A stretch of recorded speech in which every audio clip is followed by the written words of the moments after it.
Hello lovely people and welcome back to my channel. So before I get into this video, make sure you subscribe to my channel. Feel free to hit me up if there's a particular color you want me to try to create or recreate. I am not a professional hairstylist. I really just like to color hair and experiment with hair because it's something I like to do. I ordered this hair from a company called UAMAZINGHAIR. I'll link them down in the description box. I ordered the color 613 in a 150% density. So some of the supplies that you will need to create this hair color includes the Temptation Kiss colors and the color Limelight. I bought 2 of this color dye because the wig that I used is only 12 inches, so it's not a very long wig. You're also going to need some hot water and a bowl. So hot water I find works better when you are doing the watercolor method because the hot water mixed with your hair dye, it just allows it to adhere better to the wig or the unit that you're using. So what I'm going to do first, I'm going to put a few, like a little bit of the coloring dye into the water. If you watched any of my other videos, when it comes to using the watercolor method, as soon as you put your hair dye into the water, you really need to make sure that all of that hair dye is dissolved. There's no like small little patches of hair dye together because especially with lighter colors, it will show on your unit. So really make sure to stir it so that it's completely dissolved. And then you can start to dip your hair into the water. Perfecting the watercolor method does take time because when you are doing this method, you really need to eyeball how much more hair dye to put into your container and really just making sure that it comes out to be the color you want. With some hair dye colors, you're going to be more cautious with your lace because you don't want your lace to turn green.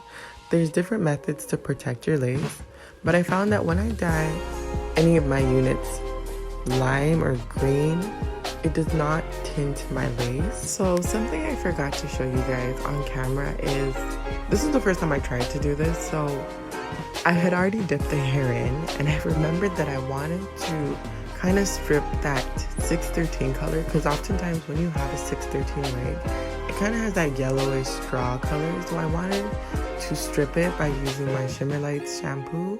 So that's all I did off camera because I wanted to see if the green would come out brighter than the previous time that I've done this exact same color, and it did.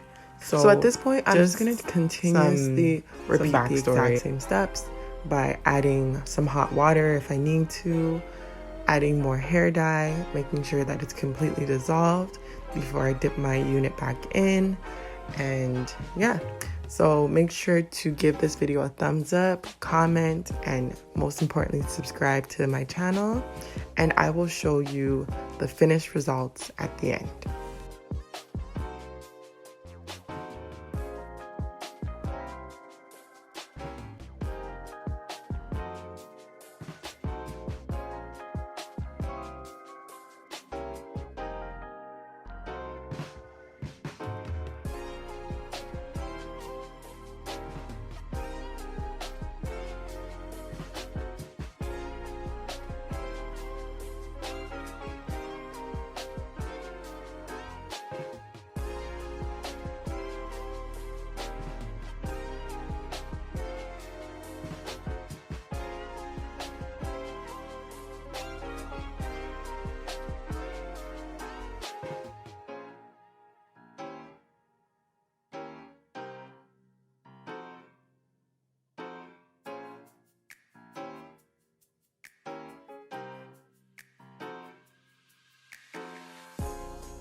At this point, I'm just simply conditioning the hair.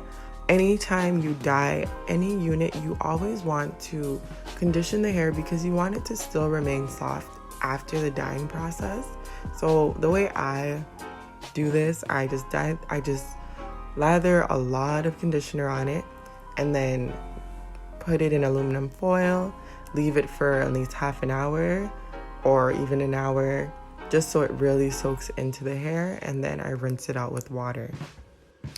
So sometimes I do add a little bit of shampoo at the end of the dyeing process, because sometimes the damage to the hair with the dye that you put in the hair, and sometimes even with the conditioner, it can leave some residue on the hair. So I really just want to make sure that there's nothing left on the hair. This is the end result. I hope you like it. Don't forget to like, comment, and subscribe, and I'll see you in my next video.